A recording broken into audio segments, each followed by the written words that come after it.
వందనాలన్నీ. నా పేరు రమణి, నేను కర్నూలులో ఉంటాను. నా వయసు 27. మత్తయి సువార్త 19:27 పేతురు, ఇదిగో మేము సమస్తమును విడిచిపెట్టి నిన్ను వెంబడించితిమి గనుక మాకేమి దొరుకునని ఆయన అడుగుగా, మత్తయి సువార్త 19:28 యేసు వారితో ఇట్లనెను, ప్రపంచ పునరుజ్జన్మమందు లేక పునఃస్థితి స్థాపనందు మనుష్య కుమారుడు తన మహిమగల సింహాసనం మీద ఆసీనుడై ఉండినప్పుడు నన్ను వెంబడించిన మీరును 12 సింహాసనముల మీద ఆసీనులై ఇశ్రాయేలీల గోత్రముల వారికి తీర్పు తీర్చుదురు అని యేసుక్రీస్తుల వారు అన్నారు కదా. ప్రపంచ పునరుజ్జన్మ అంటే క్రీస్తు రెండవ రాకడలోనని, ఇది మాకు అర్థం కాలేదు, దీని గురించి వివరించండి అని ప్రేమతో కోరుతున్నారు.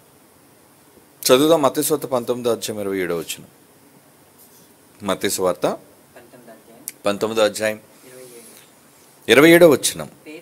పేతురు ఏమంటున్నారు?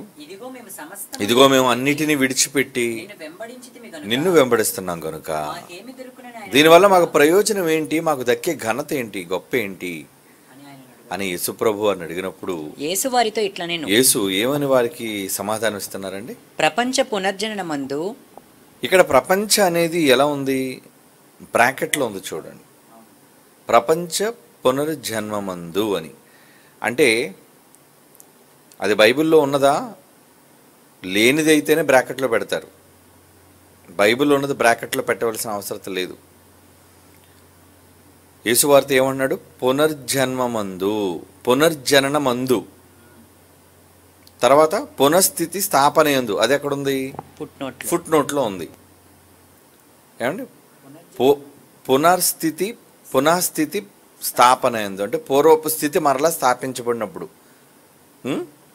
మనుష్య కుమారుడు తన మహిమగల సింహాసనం మీద ఆసీనుడై ఉండినప్పుడు అంటున్నాడు. అంటే మనుష్య కుమారుడు సింహాసనం మీద ఎప్పుడు ఆసీనుడయ్యాడు? ఎప్పుడు ఆసీనుడైనట్లుగా బైబిల్ మనకి చెప్పింది? ఎప్పుడైతే ఆయన శిలువ మరణాన్ని పొందారో, ఆయన సమాధిని 3వ దినాన్ని గెలిచి తండ్రి యొద్దకు చేరారో అప్పుడు ఆయనకి సింహాసనం ఇవ్వబడింది. దీనికి సాక్ష్యం అపోస్తుల కార్యములు 7వ అధ్యాయంలో స్టెఫెను గారు చంపబడుతున్నప్పుడు ఆయనకు కనిపించిన దర్శనం. ఏముంది ఆ దర్శనంలో? అపోస్తుల కార్యములు 7వ అధ్యాయం 55వ వచనం.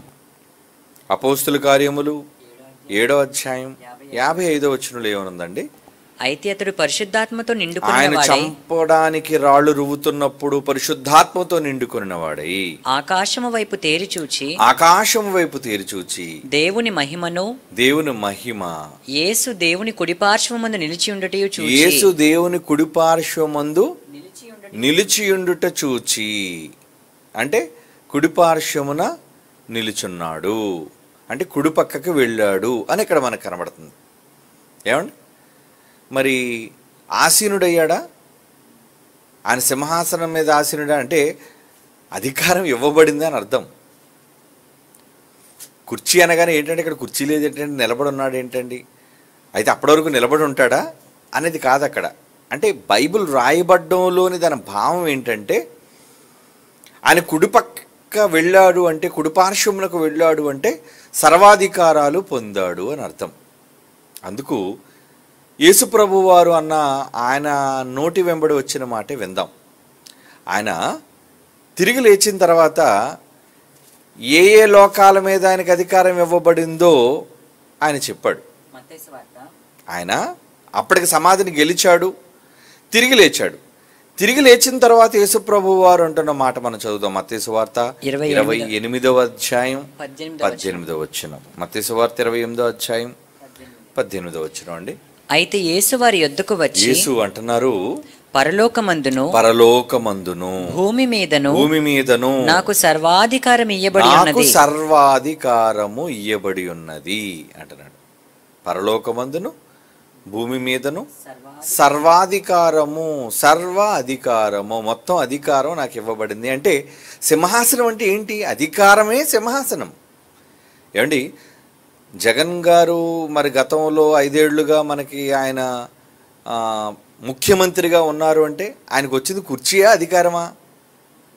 ఏదో అక్కడ సెక్రటేరియట్లో కూర్చుంటారు కాబట్టి ఆ కుర్చీ ముఖ్యం అండి, ఆ కుర్చీలో ఎవరు కూర్చొని అధికారం వచ్చేస్తుందండి అని కాదు. ఆ కుర్చీ అంటే మామూలు బయటైనా కొనుక్కోవచ్చు అలాంటి కుర్చీ మనం. కానీ మనకు రావలసినది చేతికి అధికారం. అంటే అతని సంతకానుకున్న విలువ, అతని మాటకున్న విలువ, అదండి అధికారం అంటే. ఆ అధికారం కలిగిన వారేనండి ఆ సింహాసనం మీద కూర్చోగలరు. కనుక యేసుక్రీస్తు వారికి సర్వాధికారం ఇవ్వబడినప్పుడు అంటే ఆయన సింహాసనం మీదకి వెళ్ళినట్టే కదా. తిరిగి లేచిన తర్వాత నేను సింహాసనం, నాకు అధికారం నా చేతిలో ఉంది అని ఆయన అన్నారు. మరి అలాంటప్పుడు అధికారం ఆయనకి ఇవ్వబడింది అని చెబుతున్నప్పుడు మనుష్య కుమారుడు తన మహిమగల సింహాసనం మీద ఆసీనుడై ఉండునప్పుడు, ఒకవేళ ఇది యేసుప్రభు తిరిగి రాకడలో సంభవించింది అనుకుందాం. అంటే కన్ఫ్యూజన్ కదంటే వారు ఎప్పుడు తీర్పు తీరుస్తారు, ఈ 12 గోత్రాల వారికి అపోస్తలుల కోసం ఎప్పుడు అంటున్నాడు ఈ మాట, ఇది ఏ సందర్భానికి చెందింది, ఇప్పటిదా లేదంటే యేసుప్రభు తిరిగి రెండో రాకడలో వచ్చేటప్పటిదా? అంటే అప్పటి వరకు ఆయన అధికారం లేనివాడుగా ఉన్నాడా?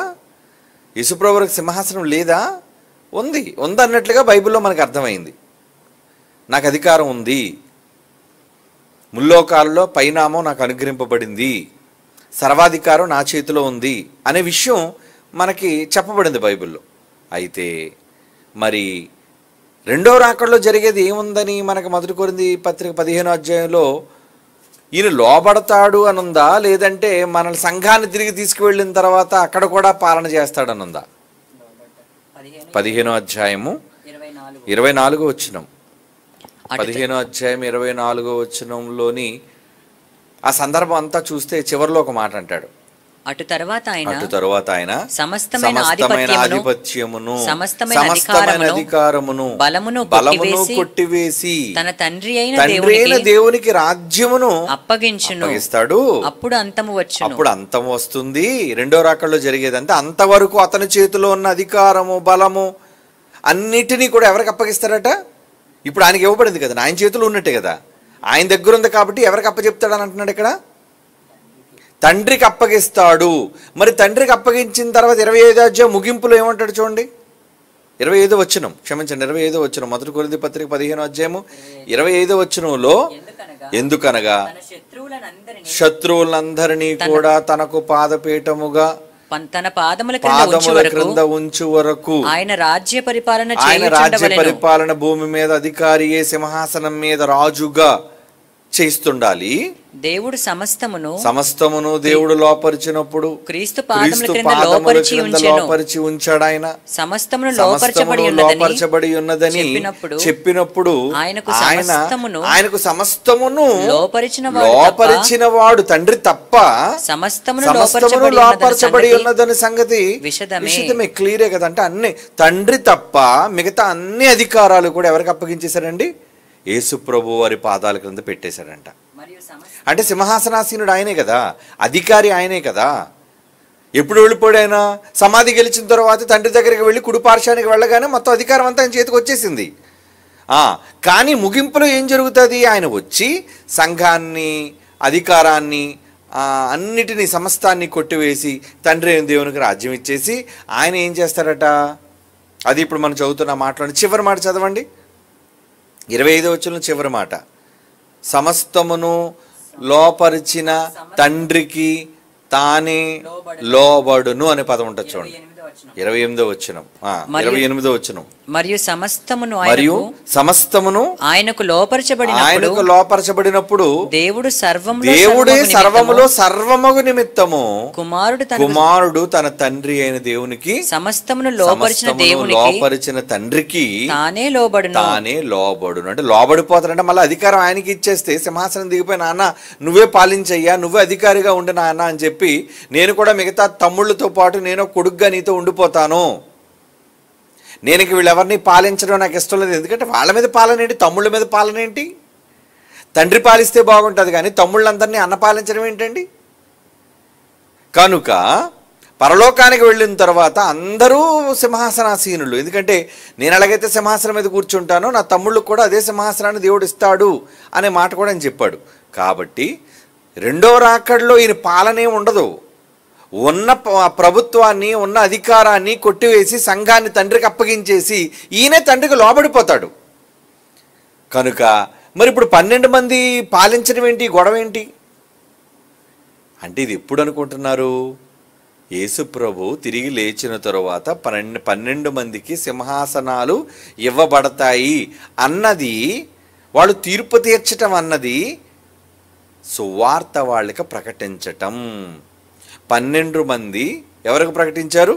తమ చుట్టూ ఉన్న ప్రజలకు వాళ్ళు సువార్తను ప్రకటించటం వలన వాక్యము ద్వారా వాళ్ళందరికీ తీర్పు తీర్చారు సింహాసనాల మీద కూర్చొని. ఎందుకంటే ఆ తీర్పు ఇదే. ఏంటా తీర్పు? యేసుప్రభు చెప్పాడు యోహాను సువార్తలో, ఒక తీర్పు ఉంది, ఆ తీర్పు ఇదే. ఏంటా తీర్పు అంటే, వెలుగు లోకంలోనికి వచ్చింది, ఆ వెలుగు అందరి దగ్గరికి వెళ్ళింది, ఆ వెలుగును ఎవరైతే స్వీకరిస్తారో వారంతా రక్షింపబడతారు, ఎవరైతే ఆ వెలుగును తృణీకరిస్తారో వారికి శిక్ష విధించబడుతుంది అని యోహాను సువార్తలో చదువుకుందాం. యోహాను సువార్త 12వ అధ్యాయం 47, 48. యోహాను సువార్త 12వ అధ్యాయం 47, 48 వచనాలండి. ఎవడైనను నా మాటలు విని వాటిని గైకొనకుండిన ఎడల నేను అతనికి తీర్పు తీర్చను. నేను లోకమునకు తీర్పు తీర్చుటకు రాలేదు గాని లోకమును రక్షించుటకు వచ్చాను. నన్ను ఎవరైతే నిరాకరిస్తారో, నా మాటలను అంగీకరింపని వానికి తీర్పు తీర్చేవాడొకడు కలడు. నేను చెప్పిన మాటే అంత్య దినమందు వానికి తీర్పు తీర్చును. అంటే వాక్యము వాళ్ళకి తీర్పు తీరుస్తుంది. అంటే వాక్యమే తీర్పు. అలాగే ఆ వెలుగు లోకంలోనికి వచ్చాను అంటే ఆయన రావటమే తీర్పు. ఇప్పుడు ఈ లోకమునకు తీర్పు జరుగుచున్నది. 31వ వచనం, 12 యోహాను సువార్త 12వ అధ్యాయం 31వ వచనం అంటున్నాడు చూడండి. ఇప్పుడు ఈ లోకమునకు తీర్పు జరుగుచున్నది అన్నాడు. ఏంటా తీర్పు? చాలామంది ఏమనుకుంటారంటే, ఇప్పటికీ క్రైస్తవులకు అర్థం కానిది ఏంటంటే, తీర్పు అంటే ఎప్పుడో ముగింపులో ఉంటుంది, సింహాసనం దగ్గరికి మనం అంతా వెళతాం అనేది రైటు. అక్కడికి వెళ్ళి ఎవరినాలు సెపరేట్ చేసేయడం తప్ప అక్కడికి మళ్ళీ విచారణ ఉండదు. నువ్వు చేసావా లేదా, నువ్వు ఈ మాటల ప్రకారంగా నువ్వు ప్రవర్తించావా లేదా, నీకు శిక్ష విధించబడుతుందా లేదా, ఇలాంటి విషయాలను గూర్చి అక్కడ తీర్పు తీర్చబడదు. ఆల్రెడీ జడ్జిమెంట్ అయిపోయింది. ఏంటా జడ్జిమెంట్? ఏంటా తీర్పు? ఎవరైతే ఆయన మాటలను అంగీకరిస్తారో, నమ్మి బాప్తీసం పొందినవాడు రక్షింపబడును, నమ్మని వానికి శిక్ష విధించబడును. అదే తీర్పు, జడ్జిమెంట్. ఏంటా తీర్పు అంటే, ఎవరైతే బాప్తీసం పొందుతారో వారికి రక్షణ, ఎవరైతే బాప్తీస్మం పొందరో వారికి శిక్షణ, అంటే శిక్ష విధించబడుతుంది. అదే తీర్పు. మరి ఈ తీర్పు గురించి వాళ్ళు ఆలోచించరా? ఈ తీర్పు కోసం వాళ్ళు ఆలోచించకుండా ఎప్పుడో ముగింపులో జరుగుతుంది. అందుకే మన పిల్లలకు పాఠం పెట్టాం యూనివర్సిటీలో, తీర్పు జరుగుతుందా, అంత్య తీర్పు జరుగుతుందా, అంత్యక్రీస్తు వచ్చాడా అనే ఆ పాఠంలో అసలు తీర్పును గూర్చిన పాఠం మనం పెట్టడం జరిగిందంటే, తీర్పు అనగానే ఎక్కడో ఎప్పుడో జరిగేది కాదు, భూమి మీద మనం బ్రతుకున్నప్పుడు జరిగేది తీర్పు. ఇప్పుడు ఈ లోకమునకు తీర్పు జరుగుచున్నది అన్నాడు చూడండి. ఇప్పుడు ఈ లోకమునకు తీర్పు జరుగుచున్నది. ఆ పదం కూడా ఏంటంటే ప్రెజెంట్ కంటిన్యూస్ టెన్స్ అంటారు దాన్ని. అంటే అది ప్రస్తుత కాలానికి, ప్రస్తుత పరిస్థితులను సూచించేది, ఎప్పుడో జరిగేది కాదు. ఇప్పుడు ఈ లోకమునకు తీర్పు జరగబోచున్నది కాదు, జరుగుచున్నది. అంటే అవుతుంది, తీర్పు అవుతుంది. ఏంటా తీర్పు? మనం దేవుని వాక్యాన్ని విని వినకపోవటంతోనే ఆ తీర్పు ముడిపడి ఉంది. కాబట్టి ఇదంతా నేను ఎందుకు చెప్పానంటే, ఎందుకు యేసుప్రభు వారు సింహాసనం మీదకి వెళ్ళారా? వెళ్ళిపోయారు. ఎప్పుడు వెళ్ళిపోయారు? సమాధి గెలిచిన తర్వాత వెళ్ళిపోయారు. మరి ఇప్పుడు 12 మంది అపోస్తులు సింహాసనం మీద ఎప్పుడు కూర్చున్నారు? తీర్పు తీర్చడానికి. అంటే ఇది ముగింపులో జరిగేది కాదు, ఇది ముగింపులో జరిగేది కాదు. ఇక్కడ బైబిల్ సొసైటీ ఆఫ్ ఇండియా వాళ్ళు బైబిల్లో లేని పదాన్ని చొప్పించేశారు. ఎంత తప్పు చేశారు చూసారా? ఆయనకి ఎన్ని గుండెలండి వాళ్ళకి. అంటే బైబిల్ సొసైటీ ఆఫ్ ఇండియా వాళ్ళు అంటే భావం తెలియకుండా మీకు నచ్చింది పెట్టేస్తారు అందులో. మీరెవరు అసలు? మీరెవరు? మీ గొప్ప ఏంటి? మీకున్న జ్ఞానం ఏంటి? అడిగేవాడు ఉన్నాడు బైబిల్ సొసైటీ ఆఫ్ ఇండియా వాళ్ళని? ఎందుకంటే మాకే అంతా తెలుసు అనుకునేవాళ్ళు. ఏంటి బైబిల్ సొసైటీ అని పేరు పెట్టుకున్నంత మాత్రాన మీకు బైబిల్ వచ్చిన ఎవరు చెప్పారు? ఇక్కడ ప్రపంచ అనేది ఎందుకు యాడ్ చేశారు? ఏమండి, ప్రపంచ పునరుజ్జన్మం ఉందని ఎందుకు యాడ్ చేశారు చెప్పండి? అక్కడికి వెళ్ళిన తర్వాత తీర్పులు లేవు. సంఘం ఎత్తబడిన తర్వాత అందరూ తండ్రికి లోబడటమే తప్ప ఇంక సమస్తమైన అధికారం, ఆధిపత్యం వీటన్నిటినీ కొట్టివేయబడుతున్నాయి. అన్నీ కొట్టివేయబడిపోయి దేవుడికి లోబడిపోతుంటే అక్కడ మళ్ళా సింహాసనాల మీద కూర్చొని తీర్పు తీర్చడం ఏంటి? కనుక ప్రపంచ పునరుజ్జన్మమందు అనే ప్రపంచ అనే పదాన్ని ఎందుకు మీరు చొప్పించారు? ఆయన బైబిల్లో లేనిది కలపొచ్చా? ఏమండి, పోను బైబిల్లో ఉన్నది తీసేయొచ్చా? ఏమని చెప్పాడు దేవుడు బైబిల్లో? కాషన్ ఏం చెప్పాడు? హెచ్చరిక, ప్రమాద హెచ్చరిక ఏమనిచ్చాడు? ప్రకటన గ్రంథంలో ముగింపు చెప్పాడు. ఏమని చెప్పాడు? ఈ ప్రవచన వాక్యాలు 22వ అధ్యాయం 18వ వచనం, ప్రకటన గ్రంథం 22వ అధ్యాయం 18, ఎవడైనను వీటితో మరి ఏదైనా కలిపినా ఈ గ్రంథములో రాయబడిన తెగుళ్ళు దేవుడు వానికి కలుగు. తెగులు అనగానే ఇక్కడ ఏదో ఏమంటారు దాన్ని, లోక సంబంధమైన శరీర సంబంధమైన రోగాల కోసం చెప్పట్లేదు. బైబిల్లో తెగుళ్ళు అనేసి అంటే ఏంటంటే నరకం. ఏమంటే అది మనకందరికీ సంభవించే తెగులేంటి, ప్రమాదం ఏంటి అంటే దేవుడు కాదని మనం మాట్లాడే ప్రతి మాటకు శిక్ష ఉంటుంది. అదే తెగులు. ఈ గ్రంథంలో రాయబడిన వాటిని అన్నింటినీ శిక్ష రూపంలో ఆయన వాళ్ళకి అమలు చేస్తాను అంటున్నాడు. అందుకే ఎవరికట అది, ఎవరికి ఇస్తాడట అది? ఎవడైనా, అది బైబిల్ సొసైటీ ఆఫ్ ఇండియా వాడైనా వీటితో ఏదైనా కలిపిన ఎడల, ప్రపంచాన్ని బ్రాకెట్లు ఎందుకు పెట్టావు?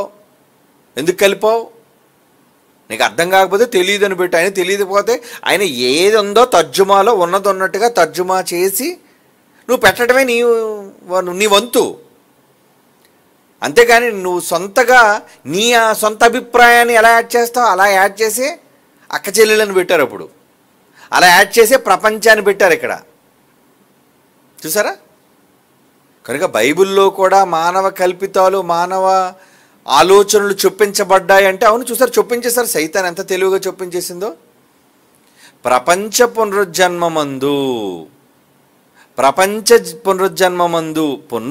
పునర్జన్మమందు అన్నాడు అంతే.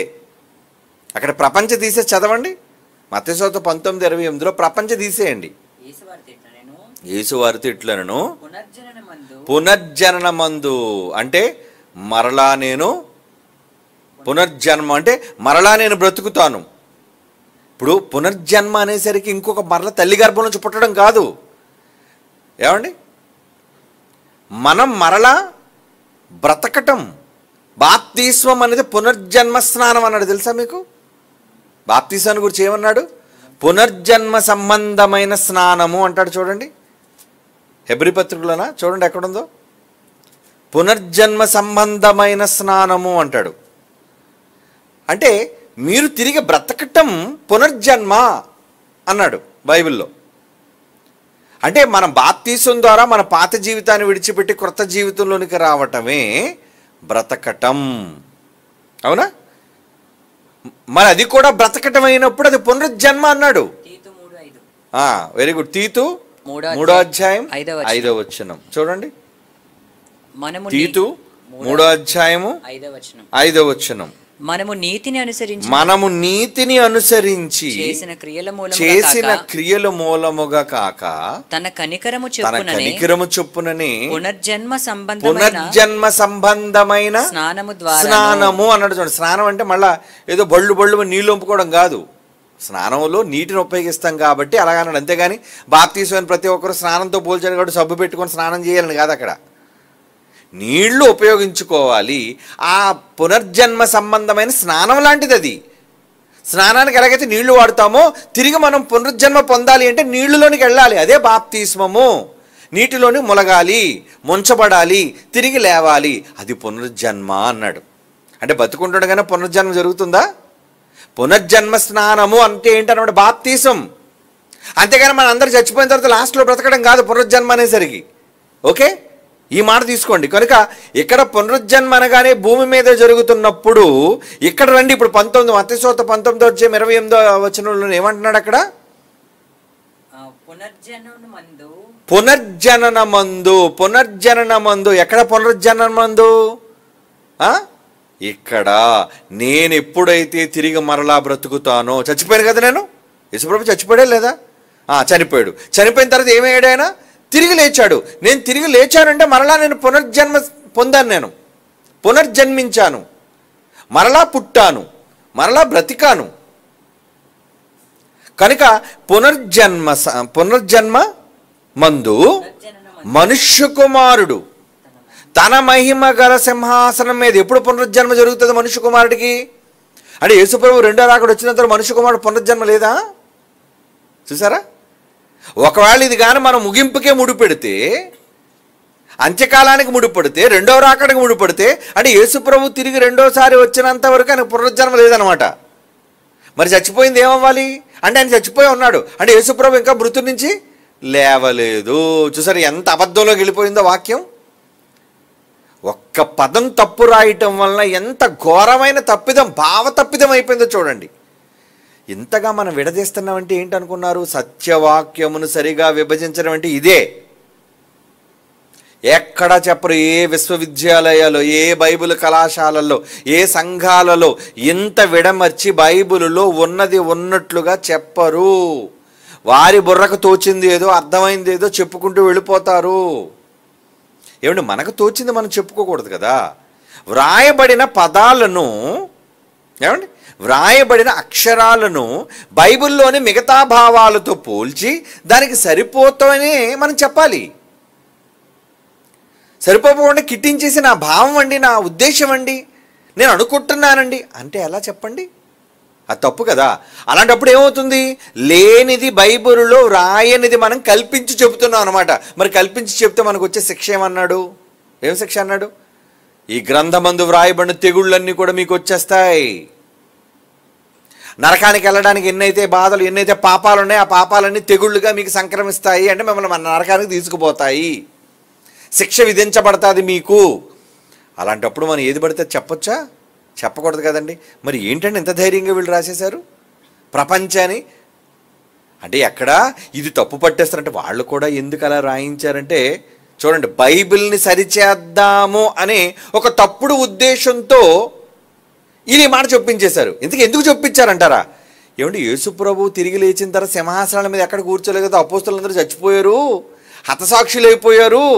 బాగా వినండి, వీళ్ళు సింహాసనం అనగానే లోక సంబంధమైన కిరీటము, సింహాసనము వీళ్ళకి అదే అర్థమైంది. కనుక యేసుప్రభు తదనంతరం పౌలు చచ్చిపోయాడు, పేతురు చచ్చిపోయాడు, అపోస్తులు చచ్చిపోయారు, అందరూ హతసాక్షులు అయిపోయారు. ఎవ్వరూ సింహాసనం మీద కూర్చున్న దాఖలాలు మనకు లేవు. కనుక చరిత్రలో కనబట్టలేదు. కాబట్టి మరి బైబిల్లో యేసుప్రభు మాట చెప్పేశాడు, ఇది ఎవరైనా భవిష్యత్తులో తప్పు పట్టేస్తారు, జరిగిపోయింది కదా, ఎక్కడ సింహాసనం మీద కూర్చోలేదు కదా అని ఏం చేద్దాం? ఓహో అయితే ఇది ఇప్పుడు కాదులే, ముగింపులో అనుకొని ప్రపంచ అనే పదాన్ని చూడండి బ్రాకెట్లో పెట్టారు. మీ బైబిల్లో బ్రాకెట్లో ఉందా? అందరి బైబిల్లో ఉందా బ్రాకెట్లో? అందరి బైబిల్లో ఉందండి బ్రాకెట్లో. ఇది అంటే బైబిల్ సొసైటీ ఆఫ్ ఇండియా ఎంత తప్పు చేసింది. ఇప్పుడు బైబిల్ సొసైటీ ఆఫ్ ఇండియా వాళ్ళు ఎవరైతే ఉన్నారో పెద్దలు, నెక్స్ట్ ప్రచురణలో ఆ మొక్క తీసేయకపోతే వాళ్ళని దేవుడు నరకంలో తోసేస్తాడు. ఎందుకంటే ఇది వాళ్ళు బైబిల్కి విరుద్ధంగా చేస్తున్న తప్పిదం. చూసారు ఎంత కరాఖండిగా చెప్తున్నాం మనం? చెప్పాలి. ఇది మన మెప్పు కోసమో గొప్ప కోసం చెప్తుంది కాదు. మీరు దాన్ని తప్పుగా భావించి మీరు దాన్ని చొప్పించేశారు. బైబిల్లో ప్రపంచ అనేది బ్రాకెట్లో పెట్టేశారు. అంటే యేసుప్రభు వచ్చినప్పుడులే, అప్పుడు వీళ్ళందరూ సింహాసనం మీద కూర్చోబెడతాడులే, అప్పుడు వీళ్ళు పరిపాలిస్తారేమో, లేదంటే అప్పుడు వీళ్ళంతా కూడా తీర్పు తీరుస్తారేమో, ఇటువంటి భావనలతో చూసారా వీళ్ళకి అర్థం కాకపోవటం వలన ఏమండి తలపాగా చుట్టలేక ఒకటి తలపాట చుట్టమని ఇచ్చారట. టర్బన్ అంటారు దాన్ని, గుడ్డ సిక్కులు చుట్టుకుంటారు కదండి, ఒరే పాగా చుట్టండ్రా అంటారు. పాగా వీడికి చుట్టడం రాక చుట్టి వీడికి చుట్టడం రాక చివరికి ఏమన్నాడు, రే పోరా నీ తల వంకర్రా అన్నాడట. ఇంతకీ తల వంకరా నీకు చుట్టడం రాదా? అది సామెత. తలపాగా చుట్టడం రాక తలే వంకర అన్నాడట ఒకడు. అలాగా బైబిల్లో ఉన్నది సరైన విధానంలో విభజించడం నీకు రాక చేతకాక నువ్వేం చేసావు? ఏమండి బైబిల్ చెప్పించేసావు, వంకర మాట పెట్టేశావు. ఏంటి ఆ వంకర మాట? ప్రపంచ పునరుజ్జన్మమందు. నువ్వు అనుకున్నట్టుగా ప్రపంచ పునరుజ్జన్మమందు ఏం జరుగుతుంది? ఎక్కడ సింహాసనాలు, ఎక్కడ తీర్పులు? ఏమండి, అంతా లోబడిపోద్ది. ఉన్న అధికారాలన్నీ కొట్టివేసి తండ్రికి యేసుప్రభువే లోబడిపోతాడు. ఇంకా ఆయన పాలన లేదు. ఒకవేళ నువ్వు అనుకున్నట్టు అప్పుడే పాలన గురించి చెప్పుతున్నది అనుకుంటే, పునర్జన్మ యేసుప్రభుకి ఎప్పుడు సంభవించింది? ఇక్కడ ఎవరు పునర్జన్మ కోసం చెప్తున్నాడు? మత్తయి సువార్త 19వ అధ్యాయం చదవండి, 28వ వచనంలో యేసు అంటున్నాడు, పునర్జననమందు మనుష్య కుమారుడు. అంటే పునర్జన్మ ఎవరి కోసం చెప్తున్నాడు? మనుష్య కుమారుని పునర్జన్మమందు, మనుష్య కుమారుని పునరుజ్జన్మమందు తన మహిమ గల సింహాసనం మీద ఆసీనుడై ఉండునప్పుడు, ఆయన ఎప్పుడైతే కూర్చుంటాడో కుర్చీలో, అది పునరుజ్జన్మ జరిగిన తర్వాతే సింహాసనం మీదకి వెళ్ళాలి. అంటే యేసుప్రభు సింహాసనం మీదకి వెళ్ళాలి అంటే ఏం జరగాలి? పునర్జన్మ జరగాలని కదా అక్కడ. పునర్జన్మమందు మనుష్య కుమారుడు తన సింహాసనం మీద ఆసీనుడై ఉండునప్పుడు అనేది కదా సెంటెన్స్, భావం. అంటే మనుష్య కుమారుడు సింహాసనం మీదకి వెళ్ళాలి అంటే ముందు ఏం జరగాలి? పునర్జన్మ జరగాలి. మరి ఇప్పుడు యేసుప్రభు పునర్జన్మ ఎప్పుడు జరిగిపోయింది? ఎప్పుడు తిరిగి బతికాడు ఆయన? పునర్జన్మ అంటే బాప్తీసం ఎలాగైతే బ్రతకడమో యేసుప్రభు కూడా బ్రతికాడు. అది 2000 సంవత్సరాల క్రితమే ఆయన గొల్గొతా కొండ మీద సిలువ మ్రాను మీద తన ప్రాణాన్ని వదిలేశాడు. ఆయన తండ్రి నీ చేతికి నా ఆత్మను అప్పగిస్తున్నాను, తన ప్రాణం విడిచెను అని బైబిల్లో ఉంది. అప్పుడు విడిచిన ప్రాణం మరలా ఆదివారం ఉదయం ఆయన దేహంలోనికి ప్రవేశించి తిరిగి బ్రతికాడు. అది పునర్జన్మ. యేసుప్రభు తిరిగి బ్రతికాడు. మరి పునర్జన్మ పొందిన తర్వాత మనుష్య కుమారుడు తన మహిమగల సింహాసనం మీద ఆసీనుడవుతాడు. ఒకవేళ మరి మనుష్య కుమారుడు రెండో రాకడ వరకు సింహాసనం మీదకి వెళ్ళడం అనుకున్న వీళ్ళు అనుకున్న భావం బట్టి అయితే, అంటే అప్పటి వరకు మనుష్య కుమారుడు పునర్జన్మ జరగలేదు.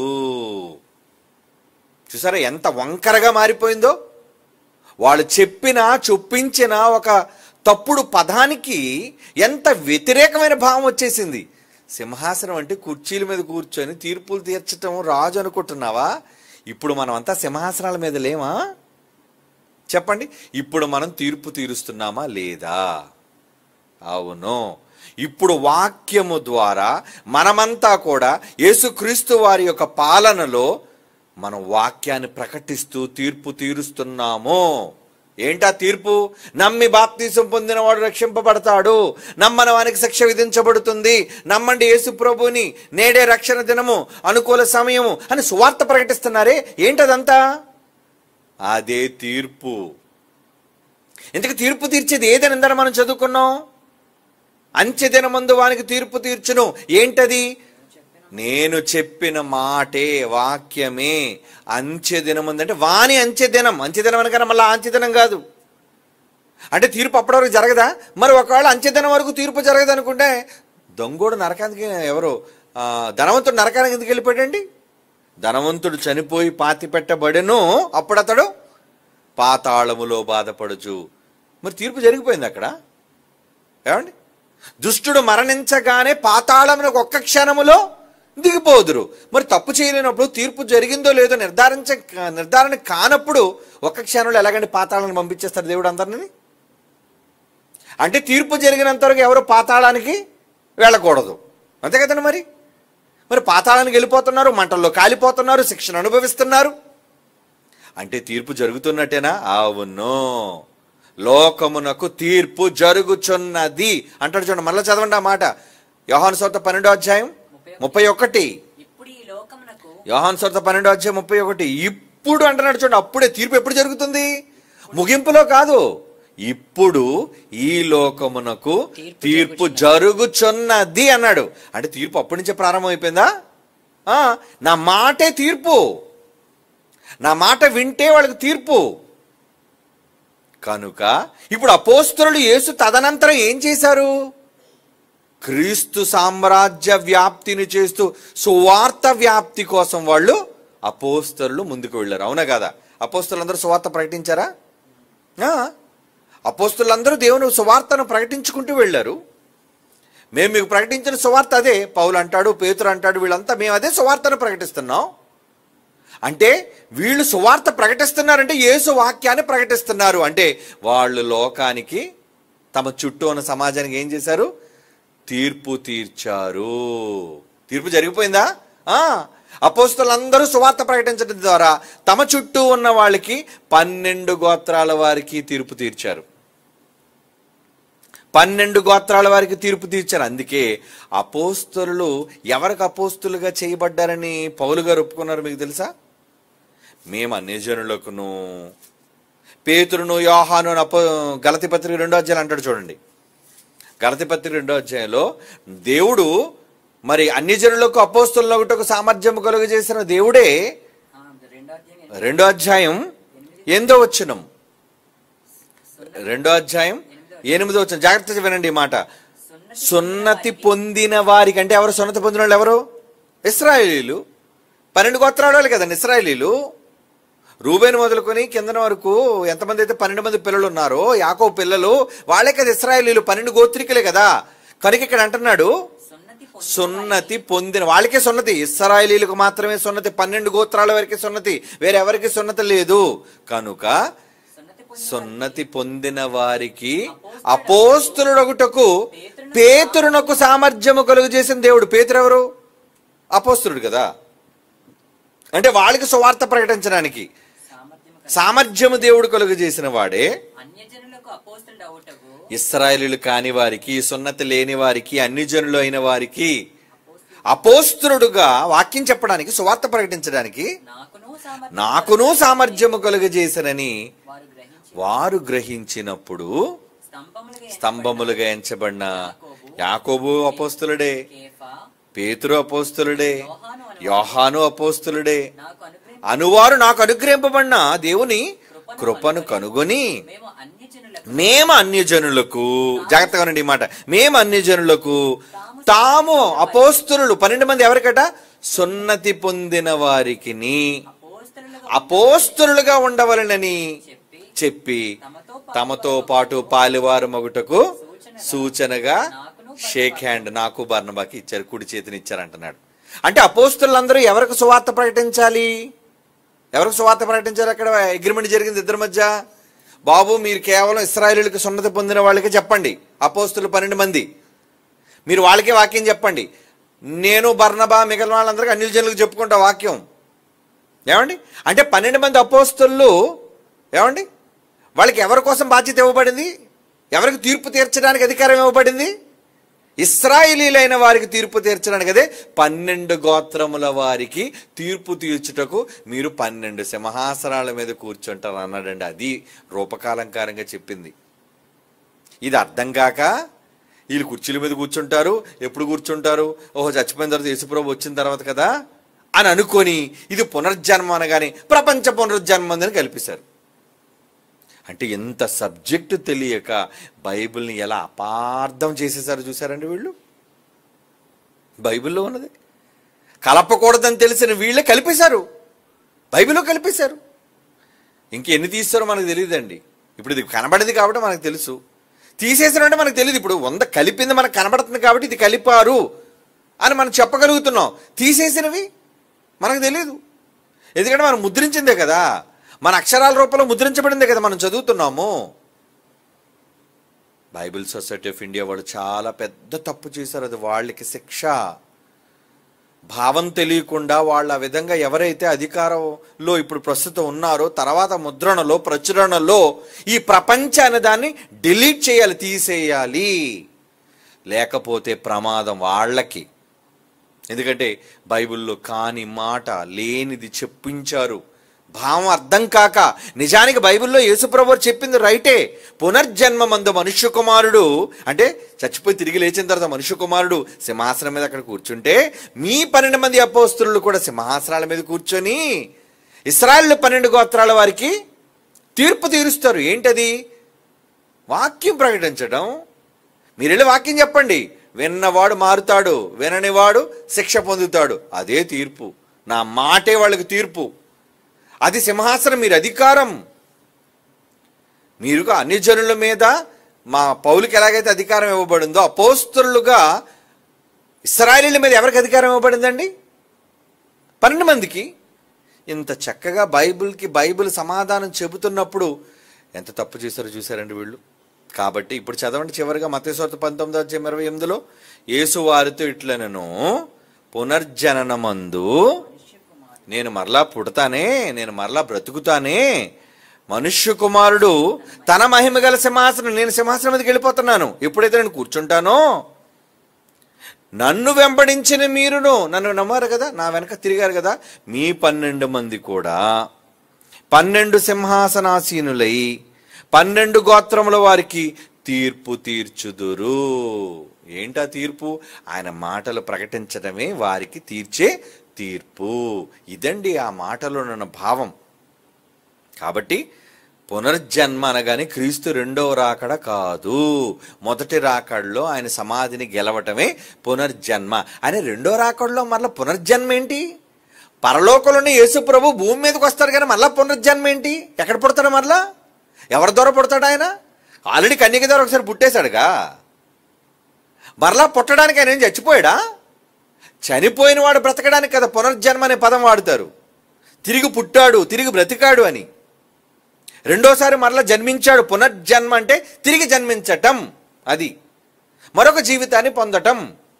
అది ఆల్రెడీ మొదటి శతాబ్దంలో యేసుప్రభు వరకు జరిగిపోయింది. ఎంత వివరణ వాళ్ళకి అర్థం కాక ప్రపంచాన్ని ఒక తప్పుడు, మళ్ళా మూల భాషలో ఏమని రాశారండి దీనికి?